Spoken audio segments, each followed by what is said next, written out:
Hello बच्चों, चलिए प्रश्न देखते हैं। मेंडल के प्रयोग द्वारा कैसे पता चला कि लक्षण प्रभावी अथवा अप्रभावी होते हैं।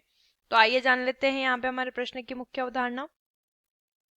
मुख्य अवधारणा, हमारे प्रश्न की मुख्य अवधारणा यहाँ पर संबंधित है मेंडल के प्रयोग से। मेंडल के प्रयोग के विषय में हमें प्रश्न दिया गया है। देखिए, मेंडल के प्रयोग द्वारा मेंडल ने जो है वैज्ञानिक, मेंडल का पूरा नाम है वैज्ञानिक ग्रेगर जॉन मेंडल। इन्होंने कहाँ पर मेंडल लिख लेते हैं, इन्होंने कहाँ पर प्रयोग किए? इन्होंने प्रयोग किए थे मटर के पौधे पर। कैसे प्रयोग किए थे? ठीक से इसे लिख लेते हैं। इन्होंने, मेंडल ने मटर के पौधे पर, मटर के पौधे पर अपने प्रयोग किए थे। अपने क्या किए? प्रयोग किए। और उसके अनुसार इन्होंने एक नियम दिया था। क्या नियम दिया था? प्रभाविता का नियम। प्रभाविता का नियम दिया था। अब ये जो प्रभाविता का नियम है, इसके आधार पर ही पता चला था कि लक्षण प्रभावी और अप्रभावी होते हैं। कैसे पता चला? जब जब क्या करते हैं, दो विपरीत लक्षण वाले, दो विपरीत लक्षण वाले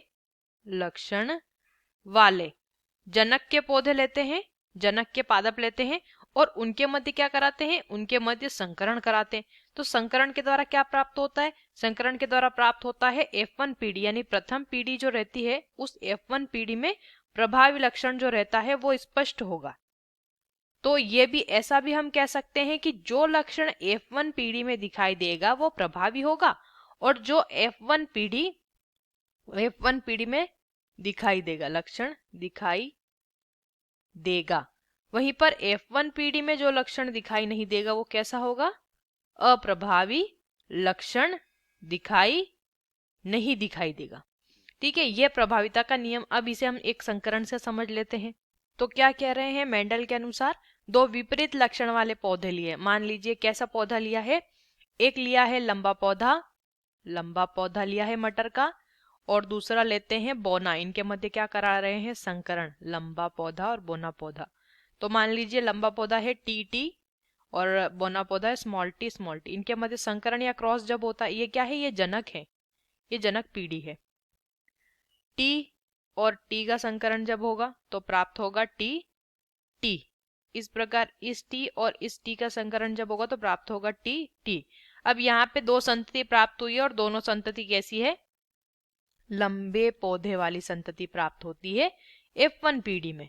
कहाँ प्राप्त हो रही है? प्रथम पीढ़ी में, F1 पीढ़ी में। तो यहाँ पे लंबे पौधे वाला जो लक्षण है ये पैतृक का, ये कैसा हो गया? प्रभावी, क्योंकि प्रथम पीढ़ी में स्पष्ट हुआ है।